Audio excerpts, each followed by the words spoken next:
牛腩好食喎，牛腩咧就比麵鹹少少嘅，咁啊有筋嘅，有肉嘅，佢就唔會話淨係得肉，淨係得肉咧會食到黐晒牙噶嘛，咁呢個係唔會嘅。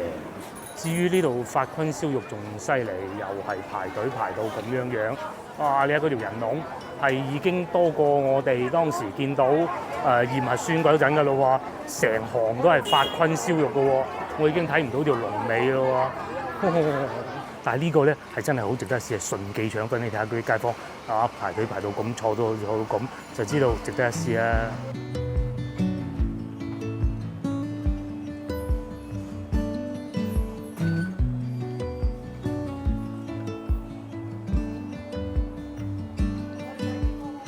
各位觀眾，大家早晨啊！我而家所在位置沙苑，而家朝頭早啱啱過咗8點。今集嘅影片咧，又係我一個人出嚟拍攝啦。咁都唔怕講啦。其實呢條影片咧，我係唔知幾時播放嘅。咁因為臨近中秋節啦、國慶節啦，我會先拍定一啲影片先嘅。咁同大家 say 聲 sorry 先啦。不過唔緊要嘅，呢啲影片幾時播都得嘅啫。今日嘅內容咧係咁嘅，既然係我一個人出嚟拍攝，肯定係會幫觀眾揾佢哋曾經住過嘅地方㗎啦。咁第一個地方咧就喺沙苑市場呢度附近。通常我同老婆嚟沙苑市場咧都係買餸嘅啫。咁啊，但係幫觀眾揾屋咧，確實就係第一次。我哋會喺前邊往右轉過去嘅。至於對面咧就係大名鼎鼎嘅樂豐廣場啦。同以往我一個人拍攝嘅影片一樣啦，我都係未食早餐嘅。咁我已經有計劃㗎啦，因為喺沙苑市場周邊咧係絕對唔會冇好嘢食嘅。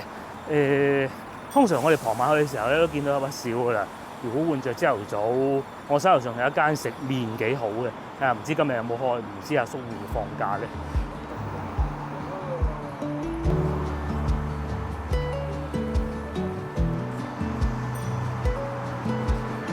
我成日講咧荔灣區整路，諗唔到海珠區都整路。你喺呢度整到咁厲害嘅咧嚇，雖然冇荔灣區嗰啲咁令到市民寸步難行，咁但係咧即係可能海珠區呢度始終闊落啲啊嘛，咁但係都要整咯喎，呢度係有公事噶嘛。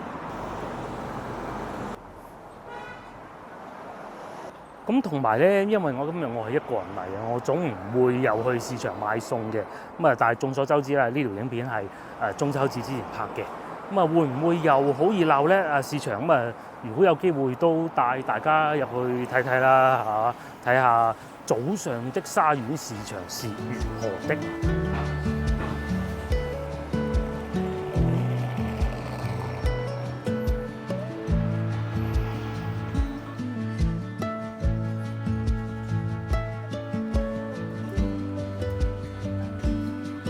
我哋嚟到沙苑市場嘅入口啦，咁呢個係第一個選擇嚟嘅。另外嗰間咧，我記得喺呢度行過去，叫咩名我都真係唔記得啦。我哋去嗰邊我唔記得名嗰間睇睇先。如果咧滿座又或者我記錯啦嚇，我就翻嚟啱先嗰間食嘢嘅。咁至於咧觀眾要揾嘅地方咧，其實亦都好近嘅。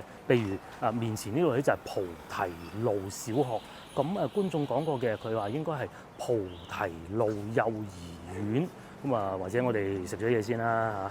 因為咧中秋節到啦，咁好多喺附近做工嘅外地人咧，咁佢哋都係會選擇喺今日離開廣州㗎啦。都好多人拎住行李行過嚇。至於小學門口咧就嚴陣以待嘅，好正常嘅嚇。我哋去前邊食嘢，應該好似係呢度。係啊，佢個名好得意㗎，叫黃埔佳記啊！喺嗰啲點評網咧都係揾唔到嘅。究竟係咪真係咁好食咧？又試下佢啦。我嘅嘢食咧到咗啦，我要咗個牛腩撈麵，咁佢係用竹升麵底嚟嘅，牛腩色水幾深喎，不過唔重要，最緊要好食。呢個係17蚊嘅，咁連埋呢個咧，呢個係3蚊，咁加埋咧就係20蚊啦。咁咧坐低喺度食嘢咧，聽得出啊，都係附近老街坊喎。試下啲麵先咧，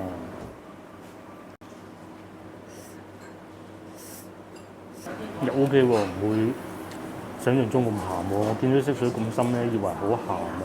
咁同埋咧，牛腩係呢一種牛腩好食喎。牛腩咧就比麵鹹少少嘅，咁啊有筋嘅，有肉嘅，佢就唔會話淨係得肉，淨係得肉咧會食到黐晒牙噶嘛。咁呢個係唔會嘅。麵咧有少量鹼水味嘅，同埋咧大家睇下醬汁啊，唔會話好似一劈糊嗰種咁嘅。咁佢係有少量芡汁，但不多咯。可能朝頭早食好食，有鹼水味，但係不多。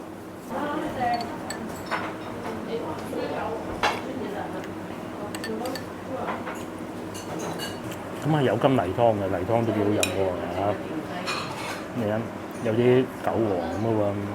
好耐之前經過一次，當時同老婆係行錯咗路啊。咁啊經過佢門口，當時已經想試嘅。因為咧，通常嚟沙縣市場咧都係我自己，唔係通常嚟沙縣市場咧都係我同老婆嘅，好少係我自己一個人嘅。咁同老婆咧好少會試嘢，佢淨係中意食豬紅湯嘅啫。咁啊今次咧就有機會試到，幾好啊！啲麵咧又唔係話好黑我憎嗰種咧，好硬好韌嘅，冇嘅。咁啊呢個咧牛腩就幾好啊，係食得出家庭美食嘅感覺。佢唔會話攞嗰啲好雪藏嗰啲牛腩味嘅，咁啊可能近市場啩。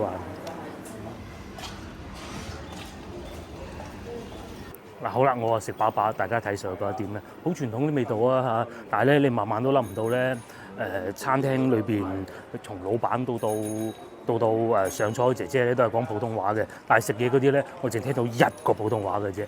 咁啊夫人咧並不是太喜歡呢啲非本地製作的餐廳嘅。咁啊，但係咧，其實都錯失咗好多美食㗎嚇。呢度我諗係算係其中一個，大家有機會可以翻嚟試下。咁至於而家我行緊呢度咧，已經係菩提路㗎啦。咁我相信咧已經係好近觀眾住嗰度㗎啦。等我慢慢揾下先嚇。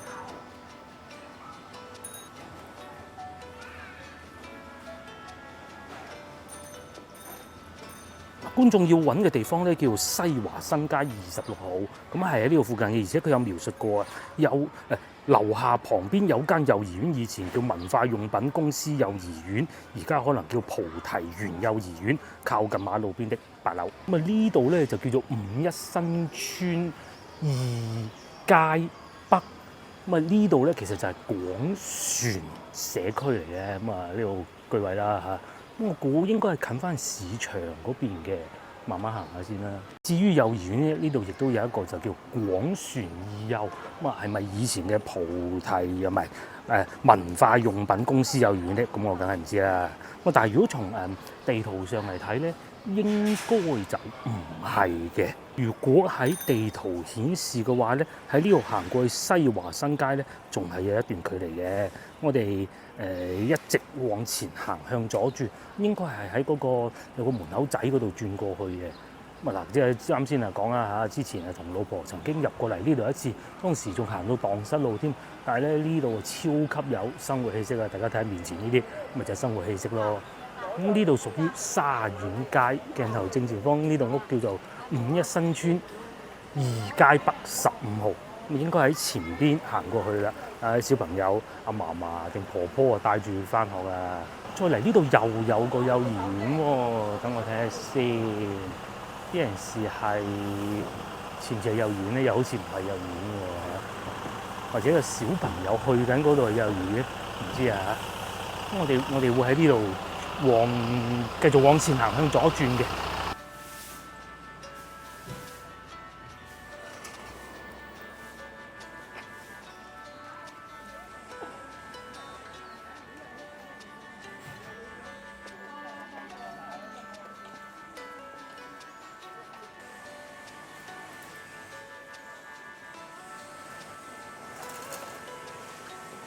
冇錯啦，我哋就喺呢個小門裏邊穿過去。呢度都有個培訓機構嘅，但係相信以前應該唔會係一個幼兒園嘅。我哋喺呢度穿過去，途中可能會經過菩提園幼兒園啊，唔係小學嘅。咁如果要喺先頭嗰度食完麵過嚟沙苑市場買菜咧，呢度就係必經之路啦。咁啊，我亦都順帶帶大家睇下沙苑市場行呢邊啦嚇，呢邊會近少少嘅。咁呢一部分咧係新建出嚟嘅室內部分啦，沙縣市場嚴格嚟講咧，沙縣市場好大嘅，附近咧有好多唔同嘅小市場，又或者由一啲商戶自己喺度喺屋企地鋪做嘅。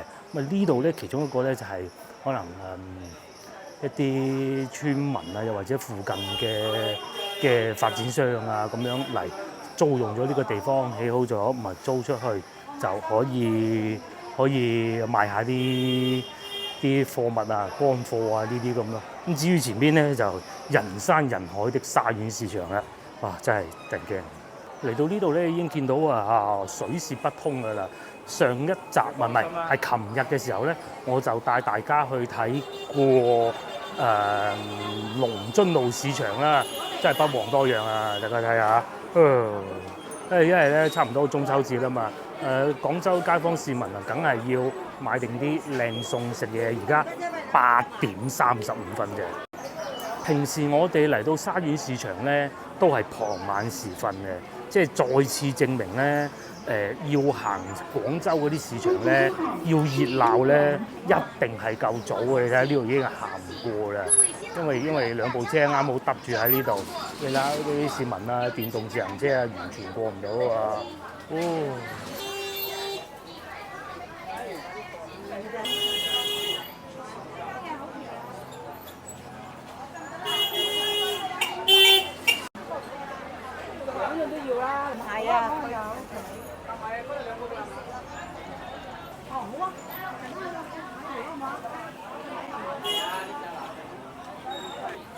我諗咧，如果去到朝頭早同老婆嚟沙縣市場咧，真係頭痛。哇！你睇下西環美食排隊排到咁樣嘅喎，排到金鋪門口喎，真係未見過喎。我仲記得咧，我同老婆第一次嚟沙縣市場嘅時候咧，就企喺呢度食咗個美味的燒排骨啦，真係歷歷在目㗎。咁啊，當時咧仲要係未封城之前嘅喎，你睇下。至於我要去嘅地方咧，竟然係要穿過沙縣市場最熱鬧呢部分嘅咧，就係呢度啦。咁啊，繼續往前行啦，睇下熱鬧啦，睇下馬江我今日多唔多人咧？唔多人啫喎，又。但係買餸嘅人咧就特別多啦，尤其呢度啊，就可以開車入嚟啊！哇，人頭湧湧啊，開住架車咧，寸步難行嗰種。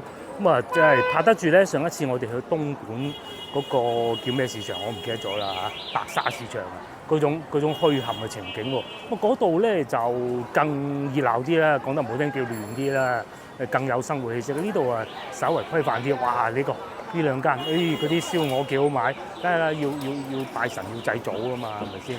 梗係買啲靚燒鵝翻去。呢邊就賣菜嘅。至於呢度發坤燒肉仲犀利，又係排隊排到咁樣。哇！你睇嗰條人龍。係已經多過我哋當時見到驗核酸嗰陣嘅咯喎，成行都係發坤燒肉嘅喎，我已經睇唔到條龍尾咯喎，哇！真係人頭湧湧，嗰條人龍咧排到嚟呢度，排到嚟賣蝦呢個阿姨呢度啊，嗰部車咧應該佢係要將個車尾攝入去嗰度啊，哇！我啱先咧喺嗰度攝出嚟，幾攞命啊！至於呢啲我唔入去啦，又唔係真係買，快啲揾翻觀眾住過嘅地方先啦，夠晒熱鬧啊！下次咧同個老婆講啊，千祈唔好朝頭早嚟沙縣市場，今日係會多人啲嘅，但係咧朝頭早都係多人嘅。好，廢話少講啦，我哋揾翻觀眾住過嘅地方，應該呢度行入去就係西華新街嗱，而家面前見到呢度咧西華一街啦，我哋好少會入到嚟呢一個區域嘅。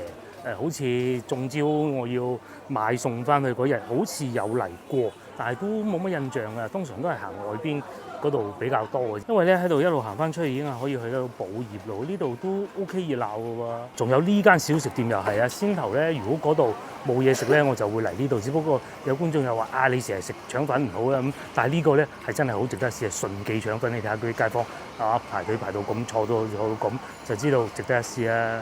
根據地圖顯示咧，已經非常之接近西華新街㗎啦。咁我估應該喺左手邊呢度嘅。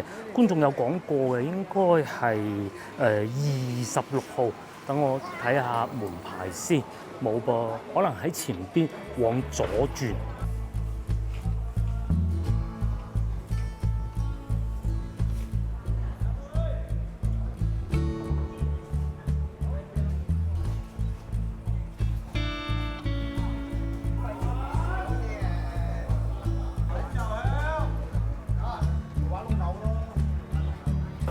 應該就喺呢度行入去嘅，因為地圖咧確實係咁顯示。我有印象好似曾經嚟過一次，但係唔肯定。我睇下門牌先啦，有門牌就最穩陣。呢度有一個門牌，唔係喎，呢度民生路喎，會唔會喺呢度穿過去咧？唔排除呢個可能，因為地圖顯示確實係咁嘅。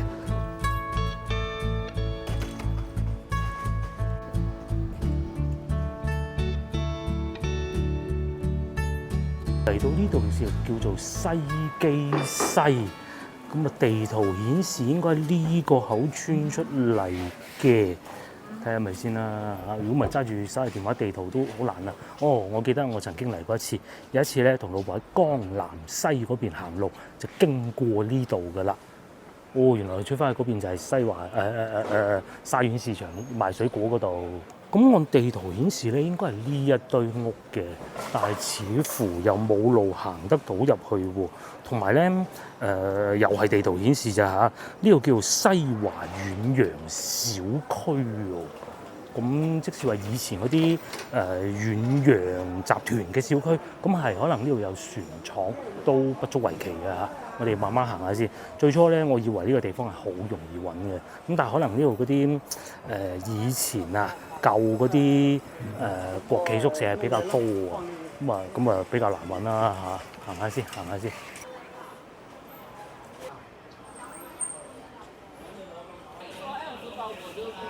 話說係咁嘅，我咧已經揾到嗰個地址嘅，原來咧我行錯咗喎。咁啊要行翻呢個西華中路呢度穿翻出去嘅。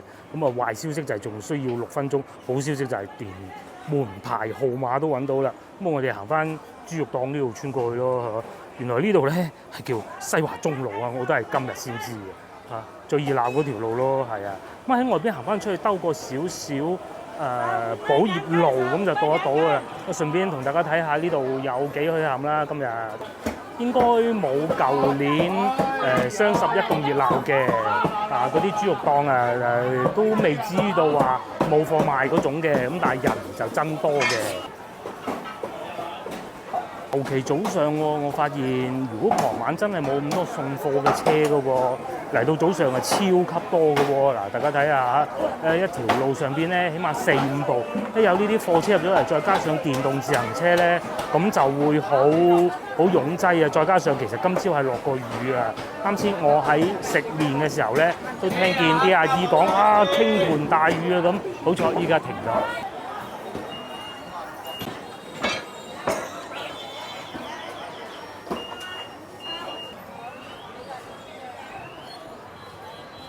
經過呢度咧，仲見到啲散裝月餅啊！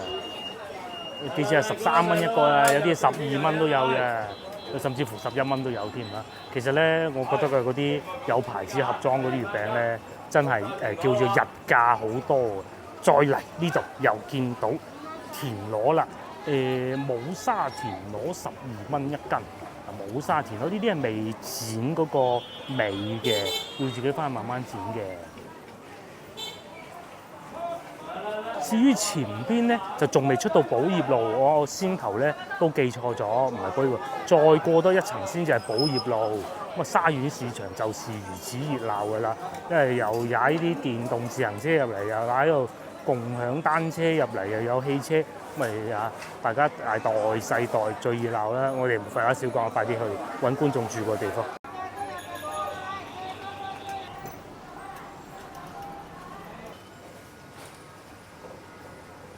冇錯啦，終於嚟到呢度，呢度就應該係叫西華新街啦。咁咧呢度係有另外一個冇咁熱鬧嘅市場。上次同老婆嚟到冷冷清清，但係時至今日咧，大家睇下幾熱鬧喎。咁觀眾講過曾經有個幼兒園，好似就喺前邊，我都有印象㗎啦。行到前邊再講下嚇。冇錯啦，呢度都寫住係西華新街27282930。咁26號究竟喺邊咧？我就真係要揾下先。我估應該唔會係呢度嘅，可能喺前邊啦。當然亦都唔排除喺呢棟樓上邊啊。我哋行到再講。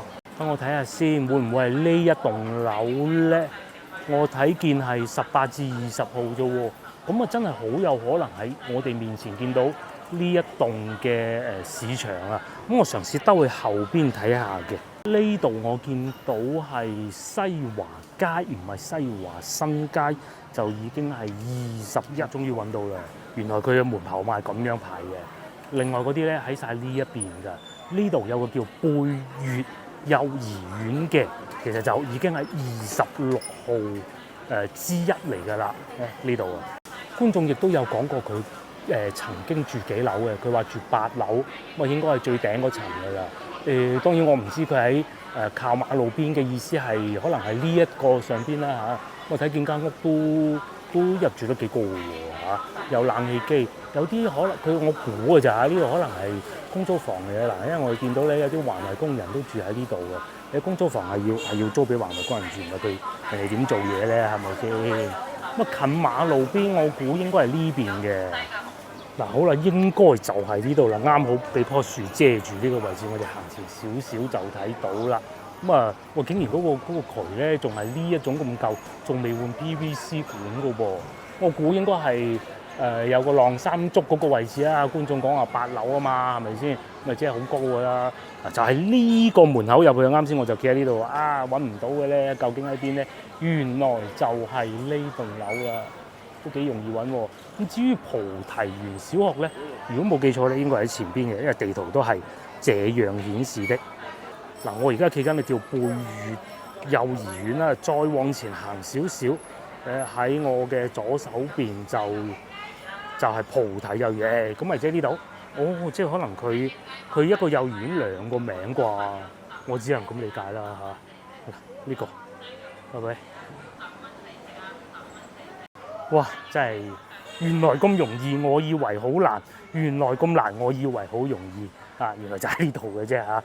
咁希望我呢個答案觀眾可以滿足得到啦嚇。咁啊接落嚟咧，仲有2位觀眾要滿足嘅，其實都喺南華東嗰邊嘅。我喺呢度搭巴士過去，咁啊不需要太長時間。而家係差唔多9點，同埋今日唔好睇見天氣咁唔係咁陰陰沉沉，哇！好鬼熱，好濕熱啊！我哋去到南華東，再同大家慢慢睇。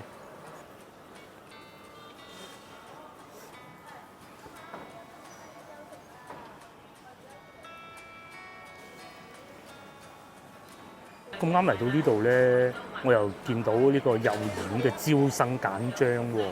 咁啊，創立於1984年10月，咁極有可能咧，佢係一個好老嘅幼兒園，可能只不過改咗名嘅啫嚇。咁咧，重點係呢一個，我真係唔知而家咁嘅價錢啦。我女讀嗰陣都係1200-1300蚊到啦嚇，3至6歲1200蚊一個月，膳費18蚊一日，託管費16蚊一日。咩意思咧？因為有啲小朋友佢唔舒服啊，佢係可以唔返，因為唔係嗰啲義務教育嚟㗎嘛，係咪先？交咗1200蚊一個月，佢日日都唔嚟，咁你都吹佢唔漲㗎，係咪先？嚟一日俾一日錢啊，後邊18+16嗰度，咁咧補教費咧就固定1個月要俾嘅。咁即係話1個月如果翻足，哇，都成幾錢啊？都2000幾蚊喎，係嘛？30日乘20日都600啦，係啊，差唔多2000喎，真係唔平啊，養個小朋友。好啦，經過差唔多20分鐘咧，我翻到嚟南華東呢度啦。咁啊，有2位觀眾有要求拍攝佢哋曾經住過地方嘅。咁第一個係福仁東街，過到嚟海珠橋腳呢邊咧，又唔同先頭沙縣市場咁人聲鼎沸啦。呢邊咧就賣婚紗居多嘅。咁我對呢度咧極有印象，因為點解咧？我人生唯一一次亦都係第一次撞車咧，就喺前邊嗰度啦。咁啊，好小事嚟啊，刮花下嘅嚇。咁啊，但係撞過車之後咧，自己揸車就小心咗啦。咁啊，正應該就喺福仁東街對面嘅啫嚇。睇先，應該會唔會喺呢度入去咧？嗱，因為咧我已經係揾到福仁東街2號㗎啦。咁觀眾話要揾6號，應該唔係好難嘅。咁啊，我喺呢度入啦，喺呢度入去往右轉吧，我估。咁如果先頭我哋見到嗰啲咧係一啲80年代，甚至可能更早啊60、70年代嗰啲舊宿舍樓咧，呢度咧就更古舊啦就係、一啲騎樓街啊咁樣呢啲民國小洋房咁嘅。呢度叫旅店後街，真係第一次聽呢個名喎。又有呢啲咁古舊嘅舊屋啦，旅店後街25號，福仁東街應該喺前邊，往右轉就去得到㗎啦。地圖確實係咁顯示嘅，等我睇下先啦。冇錯啦，我估應該喺呢條巷仔行，冇錯啊。上邊都已經寫住福仁東巷。咁觀眾同埋地圖顯示都叫福仁東街咁啊，巷啊街，我唔知會唔會係有唔同啊，但係唔緊要，我哋行完呢條路就知㗎啦。呢度福仁東巷就已經係2號嚟㗎啦。咁我估應該係再行前啲先係街嚟嘅，但係點都好啦，都行咗先啦。我當係同一樣啦。呢度係4號。咁如果觀眾提及嘅福仁東6號，因為觀眾冇講過究竟係街定係巷啊？有講街，喂呢度咧就福仁東巷前少少，呢度係6號嚟嘅。呢度福仁東巷6號啊，咁啊三層樓嘅建築物，有人住嘅。有防盜網，防盜網用幾新，有冷氣機，咁啊肯定有人住啦。同埋佢原來都分 G1 同埋G2喎，應該邊度係 G 嘅，我都唔知啊。好，我哋睇下揾唔揾到福仁東街啦，睇下係咪前邊先啦。冇錯啦，應該係有分別嘅。應該先頭嗰度唔係觀眾曾經佢屋企人住過嘅地方，應該係呢一邊先啱嘅。我估嚇呢度叫做沙燈巷嗱，又係真係第一次聽啊！譬如係上邊呢間屋咁啊，雅片屋，但係下邊咧就改造過，應該嗰啲排水改造過嘅沙燈巷。呢度係福仁東街1號、3號、5號，咁我估6號會唔會喺呢邊嚇？我哋睇下先啊，有國旗嗰度嗱，因為差唔多國慶節咧，佢係必須要擺國旗嘅，唔係呢度係2號嚟嘅啫。我估再往前少少，可能有架藍色單車嘅地方嚇，應該係啦吧？4號冇錯，呢度係4號。再行前啲，呢度應該冇錯6號啦。咁睇下先，2層樓高，樓底夠高，肯定有人住。同埋2樓有冷氣機，應該2樓都有人住，1樓反而未必有啊嚇。可能係成棟都係自己㗎啦嚇。咁同埋上邊係有天台嘅，換個角度睇下。嗱，好啦，我哋又換咗個角度啦。咁又有啲共享單車擺喺度，同埋都係青石磚地磚嚟嘅噃。可能我估1樓會唔係洗手間同埋廚房啦，2樓係住人啦。咁佢係冇3樓嘅，得個陽台啫。但係樓底咧就超高嘅。咁至於對面對住呢度咧，就叫做福星里啦。福星里3號啦，同埋呢間屋整到藍色外牆咁得意喎。同埋喺呢度啲入住率都高嘅喎，但係咧大多數都係啲長者啊、老人家居多嘅。同埋呢度呢2間屋先有特色喎。11號呢個屋仔究竟係咩咧？如果換咗喺以前我哋嗰輩咧，可能會係一個廚房嚟嘅，係啊，依家梗唔知啊。同埋呢間屋上邊呢度係9號啊，仲要係瓦片屋嚟喎，睇上去唔似有人住。咁啊，基本上就係咁啊。最高後邊嗰棟大概可能12號吧，我斷估㗎咋嚇。哇，足足4-5層樓高，應該係後期自己加建嘅。再 pan 嗰個度俾大家睇下，喺呢度轉過去睇下，呢度啦嚇，觀眾曾經住過地方，唔係應該係觀眾屋企人曾經住過地方。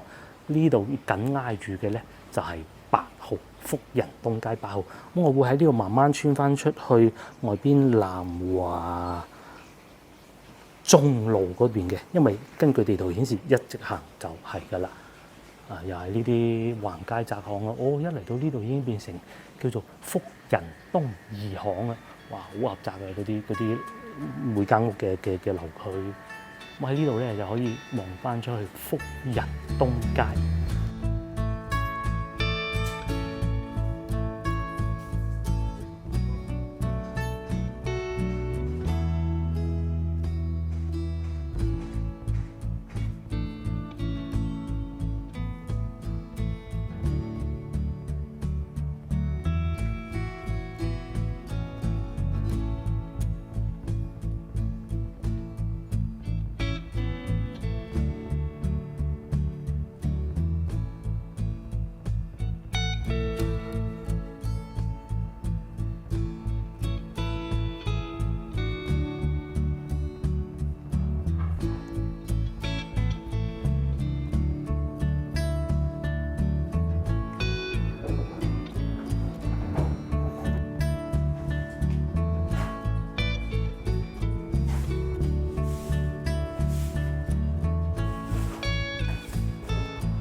好啦，咁相信呢位觀眾可以滿足得到我俾佢嘅答案啦嚇。咁一出翻嚟咧就係呢個位置，就係我炒車嘅位置啊，唔叫炒嘅，係撞嘅，係刮到下嘅啫嚇，冇乜事嘅。咁最後一個環節亦都係喺呢度附近嘅，咁應該係會往南華東嗰個方向過翻去嘅。咁我哋一路行一路錯，我仲以為要過翻人行天橋添，原來唔係喎，原來係往翻先頭嗰個方向轉左喎。觀眾要揾嘅地方咧就叫民豐里20號啊！我咧已經揾到民豐里22號噶啦。咁喺呢度步行過去咧，只需要3分鐘嘅啫。咁一路行一路講啦，又係。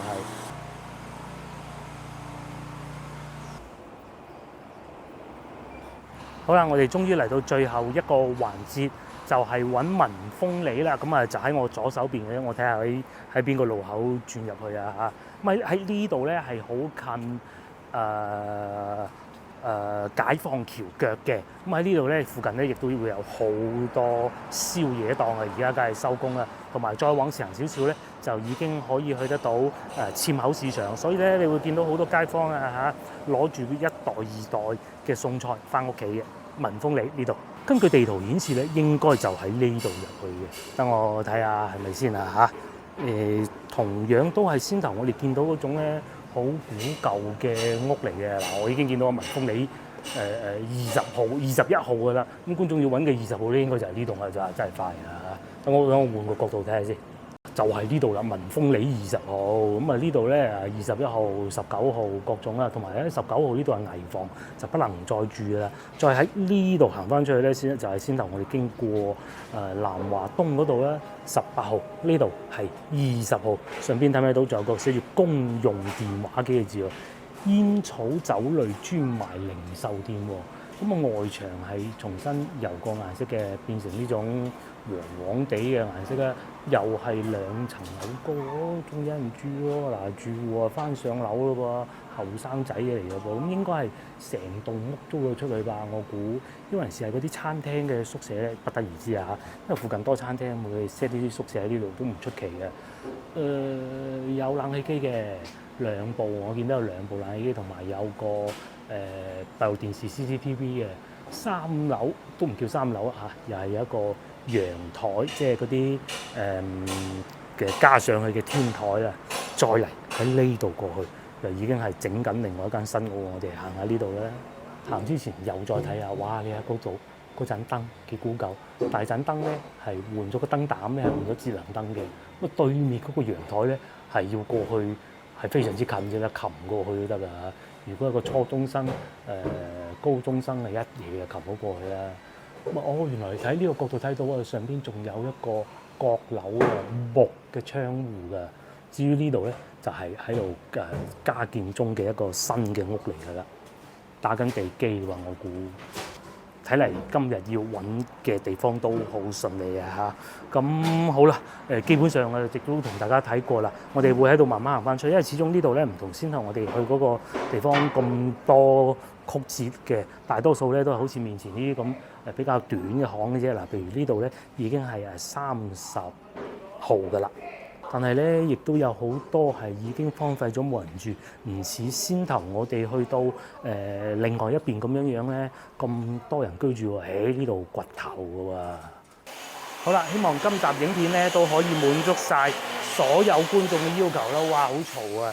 咁各位觀眾，如果有你想拍攝嘅地方嘅話咧，請你喺我任何一條影片下邊留言，我會盡快滿足你嘅。咁如果係集中埋一個地方咧，我會一齊去滿足。如果係比較隔涉少，可能會等一等啦。通常如果係西關嘅話咧，係最快嘅嚇，我可能快到你今日留言，聽日就拍咗噶啦。不過咁因為準備放長假啦，咁幫觀眾揾佢曾經住過地方，可能要翻到去節假日之後先至再繼續進行啦。中間呢段時間可能同太太去外遊啦嚇，計劃係中山嘅或者南沙，咁嗰啲到時再算啦。嗱，影片到呢度結束，各位觀眾再見啦。咁幫忙 share 呢條影片俾你嘅朋友睇，又或者幫我點個 like 啦。下集見，拜拜。